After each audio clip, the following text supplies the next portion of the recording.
अथ तृतीयोऽध्यायः। तीसरा अध्याय कर्मयोग। भगवान श्री कृष्ण ने श्रीमद् भगवद गीता अध्याय 3 में कर्म योग की परिभाषा को व्यक्त किया है। मित्रों, इस संसार में ऐसा कोई जीव नहीं है जो कर्म किए बिना रह पाता हो, फिर वह कर्म सत्कर्म हो या दुष्कर्म। सत्कर्मों का परिणाम अत्यंत सुखदायी होता है और दुष्कर्मों का परिणाम अत्यंत पीड़ादायी और दुखदायी होता है। इसलिए हमें वो ही कर्म करने चाहिए जो हमें आनंदमयी जीवन के साथ लक्ष्य तक ले जाए। आइए भगवान श्री कृष्ण के इन अनमोल उपदेशों को ग्रहण करते हुए अपने जीवन को ऐसे सत्कर्मों की ओर लेकर चलें जो हमें हमारे जीवन के उद्देश्य को पूर्ण करने में मार्गदर्शन करें। अर्जुन उवाच ज्यायसी चेत कर्मणस्ते मता बुद्धिर्जनार्दन तत्किं कर्मणि घोरे मां नियोज्यसी केशव। अर्जुन बोले, हे जनार्दन, यदि आपको कर्म की अपेक्षा ज्ञान श्रेष्ठ मान्य है तो फिर हे केशव, मुझे भयंकर कर्म में क्यों लगाते हैं। व्यामिश्रेणे वाक्येन बुद्धि मोह्यसीव में तदेकं वद निश्चित्य येन श्रेयोहमाप्नुया। आप मिले हुए वचनों से मेरी बुद्धि को मानो मोहित कर रहे हैं, इसलिए उस एक बात को निश्चित करके कहिए जिससे मैं कल्याण को प्राप्त हो जाऊं। श्री भगवानुवाच लोकेस्मिन् द्विविधा निष्ठा पुरा प्रोक्ता मया नघ ज्ञानयोगेन सांख्याना कर्मयोगेन योगिना।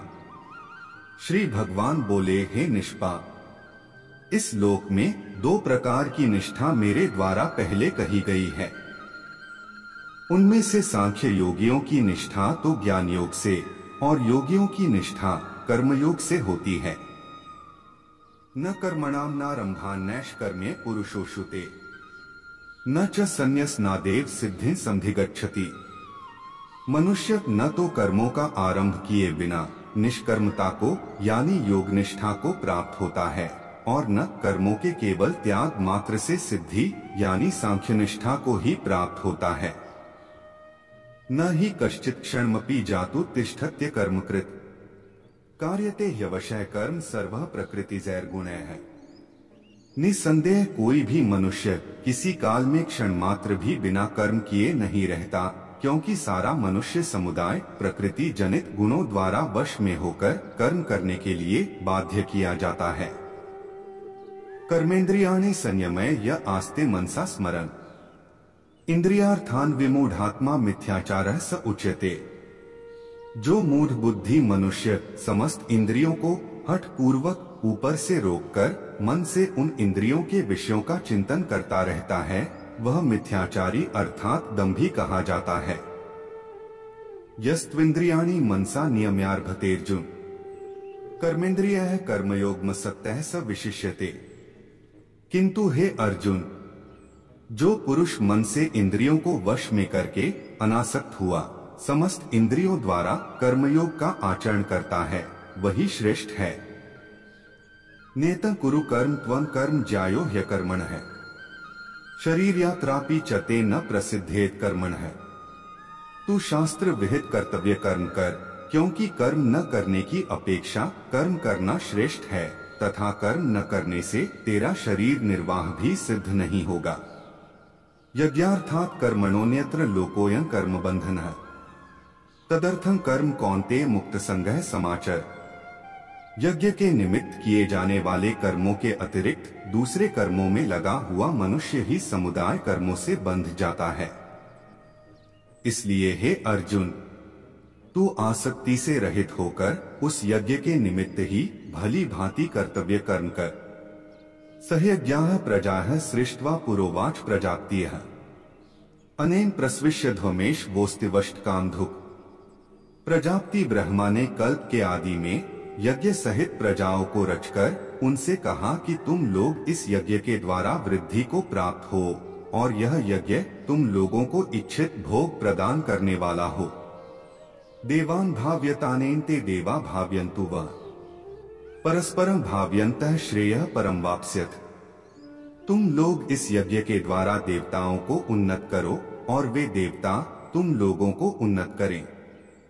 इस प्रकार निस्वार्थ भाव से एक दूसरे को उन्नत करते हुए तुम लोग परम कल्याण को प्राप्त हो जाओगे। इष्टान भोगान ही वो देवा दास्यन्ते यज्ञ भाविता है। तैर्दत्तान प्रदायभ्यो यो भुंक्ते स्तेन एव सह। यज्ञ के द्वारा बढ़ाए हुए देवता तुम लोगों को बिना मांगे ही इच्छित भोग निश्चय ही देते रहेंगे।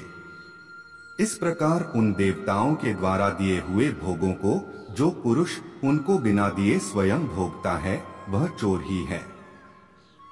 यज्ञ शिष्टाशिनः संतो मुच्यन्ते सर्वकिल विषयः।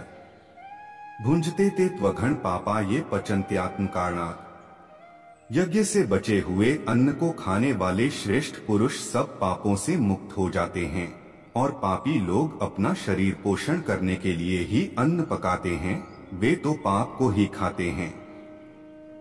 अन्नाद् भवन्ति भूतानि पर्जन्यादन्न संभवः। यज्ञाद् भवति पर्जन्यो यज्ञः कर्मसमुद्भवः। कर्म ब्रह्मोद्भवम् विद्धि ब्रह्माक्षर समुद्भवम्। तस्मात् सर्वक्तं ब्रह्मा नित्यं यज्ञे प्रतिष्ठितम्। संपूर्ण प्राणी अन्न से उत्पन्न होते हैं। अन्न की उत्पत्ति वृष्टि से होती है, वृष्टि यज्ञ से होती है और यज्ञ विहित कर्मों से उत्पन्न होने वाला है। कर्म समुदाय को तू वेद से उत्पन्न और वेद को अविनाशी परमात्मा से उत्पन्न हुआ जा। इससे सिद्ध होता है कि सर्वव्यापी परम अक्षर परमात्मा सदा ही यज्ञ में प्रतिष्ठित है। एवं प्रवर्तितम चक्रं नानुवर्तयति ह्यः। अघायुरिंद्रियारामो मोघः पार्थ स जीवति। हे पार्थ, जो पुरुष इस लोक में इस प्रकार परंपरा से प्रचलित सृष्टि चक्र के अनुकूल नहीं बरतता, अर्थात अपने कर्तव्य का पालन नहीं करता, वह इंद्रियों के द्वारा भोगों में रमण करने वाला पापायु पुरुष व्यर्थ ही जीता है। यस्त्वात्मर्तिरेव स्यादात्मतृप्तश्च मानवः। आत्मन्येव च संतुष्टस्तस्य कार्यं न विद्यते। परंतु जो मनुष्य आत्मा में ही रमण करने वाला और आत्मा में ही तृप्त तथा आत्मा में ही संतुष्ट है, उसके लिए कोई कर्तव्य नहीं है। नैव तस्य कृतेनार्थो नाकृतेने कश्चन न चास्य सर्वभूतेषु कश्चिदर्थव्यपाश्रयः। उस महापुरुष का इस विश्व में न तो कर्म करने से कोई प्रयोजन रहता है और न कर्मों के न करने से ही कोई प्रयोजन रहता है, तथा संपूर्ण प्राणियों में भी इसका किंचन मात्र स्वार्थ नहीं रहता। तस्मात् सक्तः सत्तं कार्यं कर्म समाचर असक्तो ह्याचरण कर्म परमाप्नोति पुरुषः। इसलिए तू निरंतर आसक्ति से रहित होकर सदा कर्तव्य कर्म को भली भांति करता रह, क्योंकि आसक्ति से रहित होकर कर्म करता हुआ मनुष्य परमात्मा को प्राप्त हो जाता है। कर्मणैव हि संसिद्धिमा स्थिता जनकादयः। लोक संग्रह में वापि संपश्यन कर तुमर्हसि। जनक आदि ज्ञानी जन भी आसक्ति रहित कर्म द्वारा ही परम सिद्धि को प्राप्त हुए थे। इसलिए तथा लोक संग्रह को देखते हुए भी तू कर्म करने को ही योग्य है, अर्थात तुझे कर्म करना ही उचित है। यद्यदाचरति श्रेष्ठस्तत् देवेत्रो जनः स यत् प्रमाणं कुरुते लोकस्तदनुवर्तते। श्रेष्ठ पुरुष जो जो आचरण करता है, अन्य पुरुष भी वैसा ही आचरण करते हैं। वह जो कुछ प्रमाण कर देता है, समस्त मनुष्य समुदाय उसका अनुसरण करने लग जाता है। न मे पार्थास्ति कर्तव्यं त्रिषु लोकेषु किंचन नान्वाप्तं वाप्तव्यं वर्त एव च कर्मणि।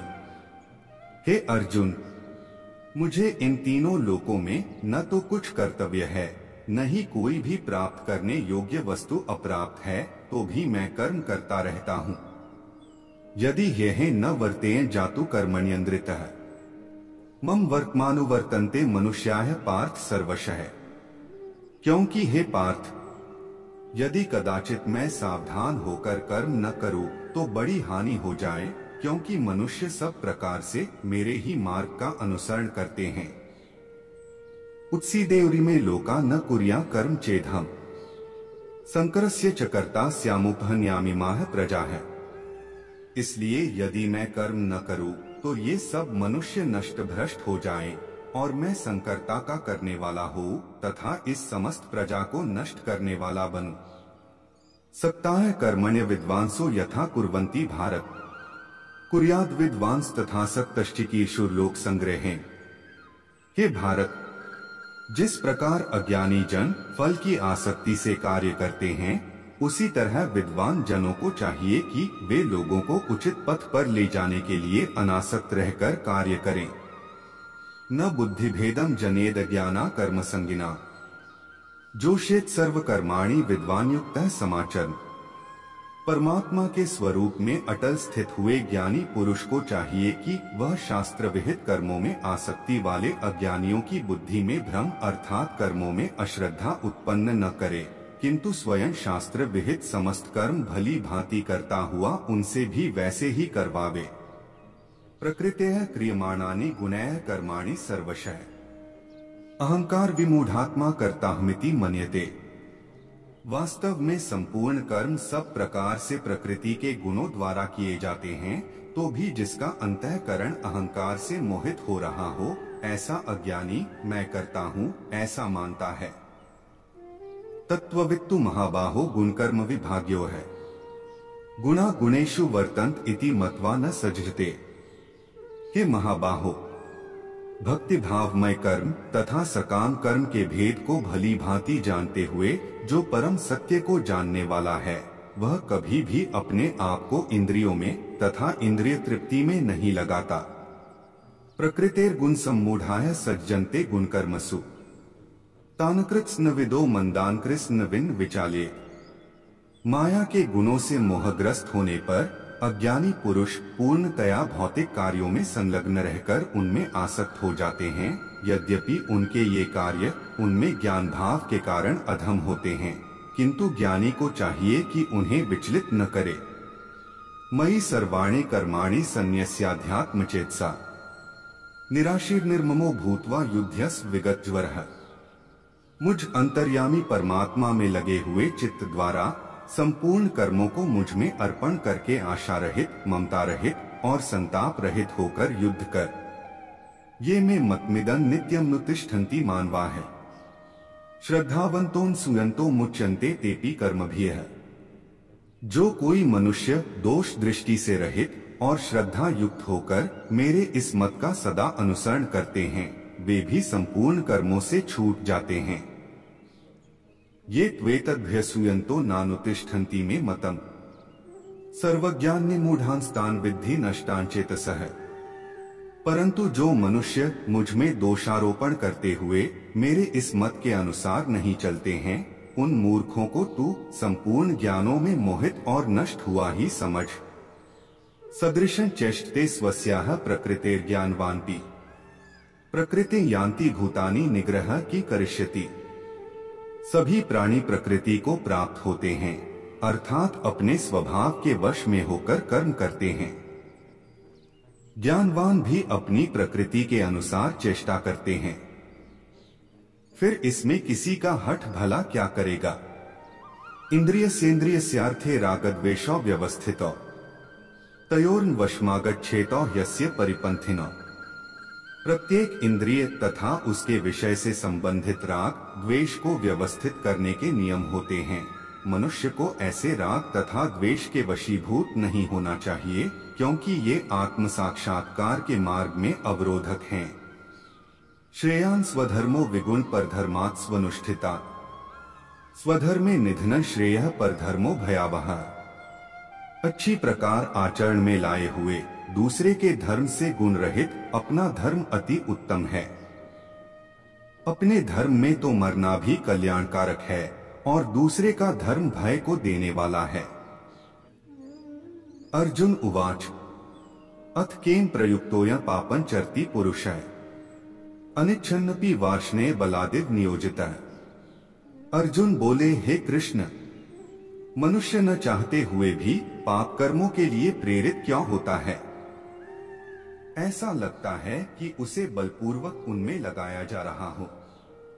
श्री भगवानुवाच काम एष क्रोध एष रजोगुण समुद्भवः महाशनो महापापमा विद्धेयन में वैरिणम्। श्री भगवान बोले, रजोगुण से उत्पन्न हुआ यह काम ही क्रोध है। यह बहुत खाने वाला अर्थात भोगों से कभी न अघाने वाला और बड़ा पापी है। इसको ही तू इस विषय में वैरी जान। धूमेनाव्रियते वह्निर्यथादर्शो मलेंच यथोल्बेनावृतो गर्भस्तथा तेनिग्मावृतम। जिस प्रकार धुएं से अग्नि और मैल से दर्पण ढका जाता है तथा जिस प्रकार भ्रूण गर्भाशय से ढका रहता है, वैसे ही उस काम के द्वारा यह ज्ञान ढका रहता है। आवृतम ज्ञान में तेन ज्ञानिनो नित्य वैरिणा कामरूपेण कौन्तेय दुष्पूरेणान लेंच।